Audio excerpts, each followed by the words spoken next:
And so it gives me great pleasure to welcome Dave Nellist from TUSC, Trade Unionist and Socialist Coalition.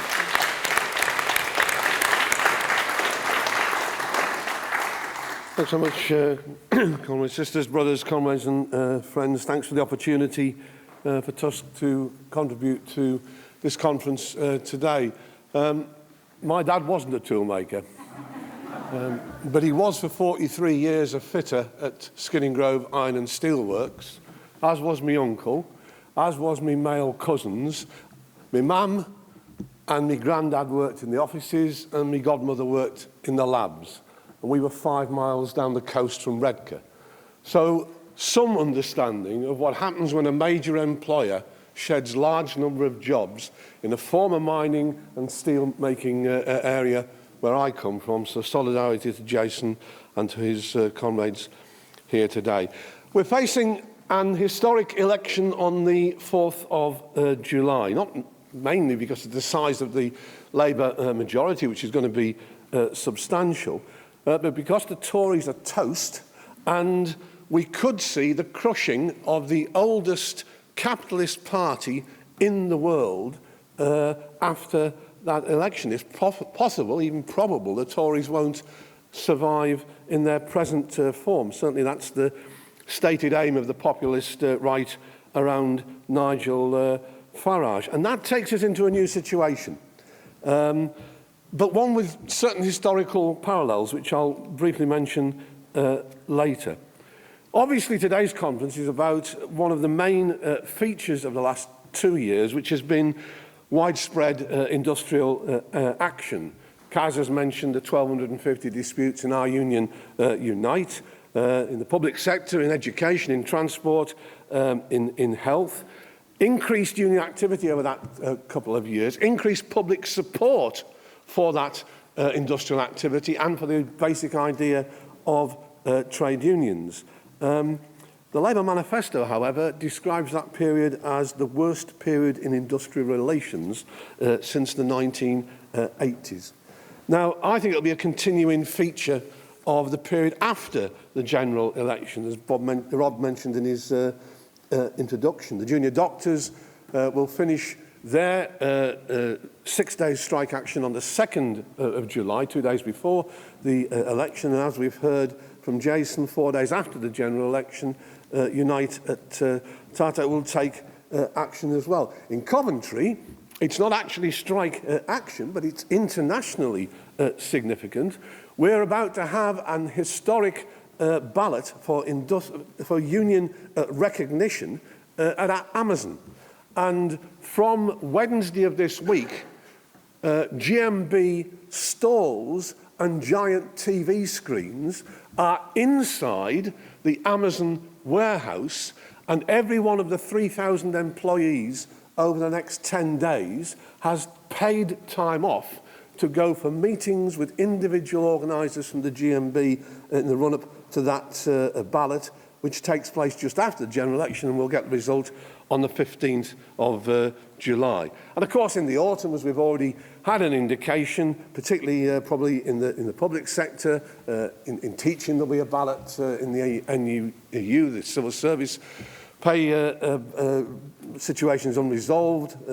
Kaz has mentioned about recommendation for council pay offers. There'll be expectations from millions of workers who've seen a change in government on the 4th of July for Labour to deliver, not least in the question of anti-union legislation. And how do the unions relate to that new situation? Now, the Labour Party manifesto is 142 pages long. It has 146 words on workers' rights. It promises introducing legislation within 100 days. And I'll mention one or two of those things in a minute. The document it's drawn from, which is Making Work Pay, which came out about 4 weeks ago, talks of within 100 days of entering government, and those dates could actually be significantly different. It talks about repealing the Trade Union Act of 2016, the Minimum Service Levels Act, the Conduct of Employment Agencies Act from 2015, 2022, but not the raft of anti-trade union legislation from Tebbit onwards in the 1980s, which the previous Labour government left almost totally in place. It talks about electronic balloting, simplifying recognition. As Kaz has mentioned, it talks about hire and refire. And again in Coventry, we know that a Labour council in December passed a motion in the council chamber to fire and rehire 130 Unite bin workers, whilst at the same time Keir Starmer's trying to have us believe that the policy of Labour has changed on that regard. In that manifesto and in that earlier document, it complains, in the earlier document in particular, that many of the reforms we're setting out have been discussed and debated for years. There's examples given of 7 years of consultation that have taken place on some of these, yet still, Labour waters down those minimal commitments with promises of layers and layers of consultations and of reviews. As someone said to me yesterday, enough reviews to keep a theatre cricket busy for a lifetime. It promises an employment rights bill. It promises promoting insourcing through a new procurement bill. But all of this, summarised by Sharon Graham, and Kaz quoted it, more holes than Swiss cheese. So how are the unions in that new situation going to get a Workers Manifesto that benefits trade union members and their families? How are they going to deal with a Labour government with a 3-figure majority, which will be prioritising the views of business and is funded by billionaires? Remember, he who pays the piper gets what they pay for. Now, campaigning and pressure outside in the trade union movement, in disputes and in activities and campaigns is essential. But my argument here today in the next few minutes is that there needs to be a political wing to that campaign on the industrial legislation and on the wider anti-austerity battle that needs to take place. Just as in the same way that even though we built 2,000 anti-poll tax unions in the late 1980s and early 1990s, taking on Margaret Thatcher's poll tax legislation.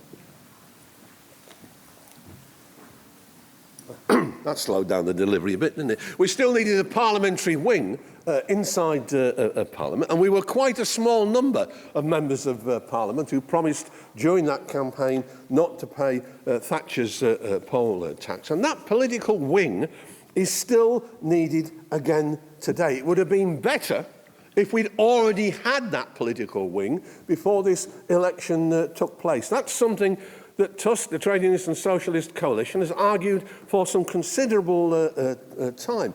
All the way through since April 2020, when Keir Starmer became the leader of the Labour Party and then ditched successive progressive reforms that Jeremy had popularised during his tenure as Labour leader. Now, the manifesto of the Labour Party, according to the Professor of Social Policy at York University, bears its closest relationship in language and in policies to the manifesto of Ted Heath in 1974.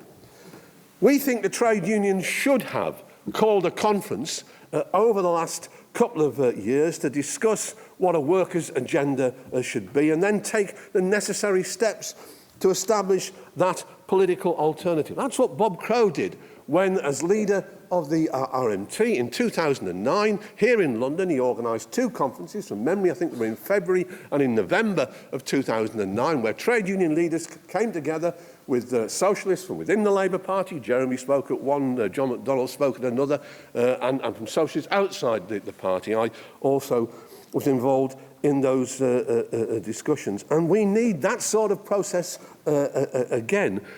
The difference that was made by Bob organising that was that it was under the authority of a respected trade union left-wing leader. And it led to a workers' challenge in the European elections and to the formation of TUSC itself. But we are where we are. There will be voices after the election arguing against the delay or the watering down of the commitments to repeal anti-trade union legislation.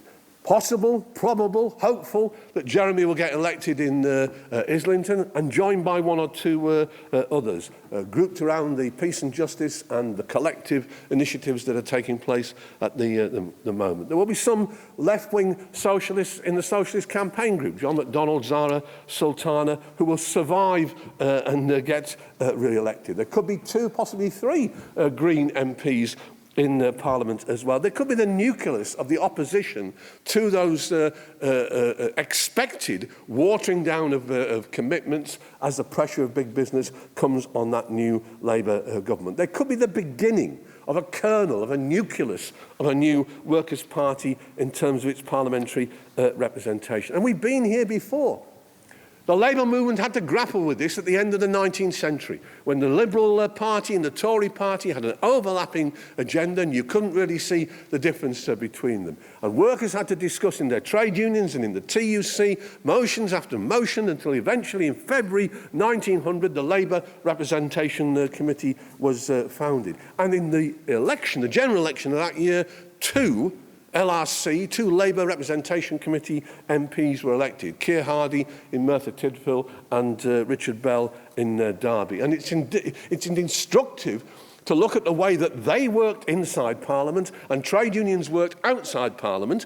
And I've actually just bought a book on the history of that period, 1900 to 1906, which is me reading for the next couple of weeks. Because working as independent working class representatives, developing Labour structures as a distinct party led at the next general election of 1906 to 29 Labour Representation Committee MPs being elected. And they were able, with the mass movements that took place outside of Parliament, to put pressure on a Liberal government with a 243 majority, in other words, comparable possibly to what even Starmer might get on the 4th of July. And with that work inside Parliament as a distinct, independent, working class party, and the mass movement outside Parliament forced that Liberal government, with its large majority, to concede on reversing anti-trade union laws such as the flow from the provisions rather that flowed from the Taft Vale judgment, compensation for workers for industrial injuries, school meals and health inspections in the schools, state pensions at 70, and an 8-day hour in the mines. And we need a similar form of alternative which is independent and distinct, operating in politics at a national level today, a new trade union party. So, to finish, comrades, the alternative to that is that those left Labour MPs will increasingly, under a majority and probably authoritarianly led Labour Party under Keir Starmer, to be prisoners in the House of Commons. Occasionally they'll come along to a conference, they'll smuggle a note through the bars and say it's bloody horrible in here, you know. But in terms of actually building a new political alternative, they will be less effective than they could be. There may be some former MPs elected as independents, like Jeremy himself. But if they're left as independents, they'll be figureheads of what could be achieved rather than integral organisers of a new trade union-based party. So short of a Lazarus-like rise from the death from the Tories, there's going to be a substantial Labour victory on the 4th of July. There's already an overlapping agenda between the outgoing government and the incoming government, particularly on the question of public spending. Look at the 6 things that Starmer promises to seek your inspiration. 40,000 extra appointments in the NHS, which already gives 3 million appointments every week. In other words, for every 75 appointments, Starmer's going to give you 1 more. 6,500 new teachers. Except that's only 1 new teacher for every 3.5 schools. So it'd be barely a day extra, or a day and a half extra of a teacher in any individual school. £8.5 billion more on public spending. Except public spending at the moment, under the Tories, is £1,200 billion. In other words, for every £12 the Tories spend, Keir Starmer's going to spend another 8.5 pence.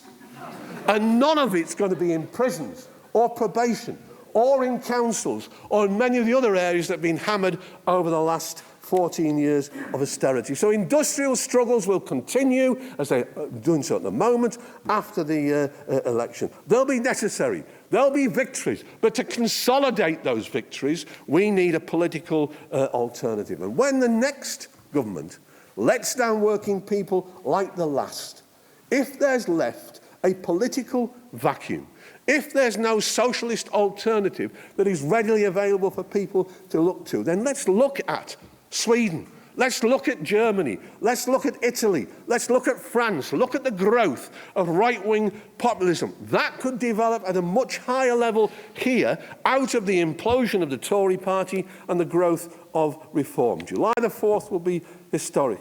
It poses questions for the trade union movement, not only industrial but responses which are necessary, but how to build a political voice for working class people.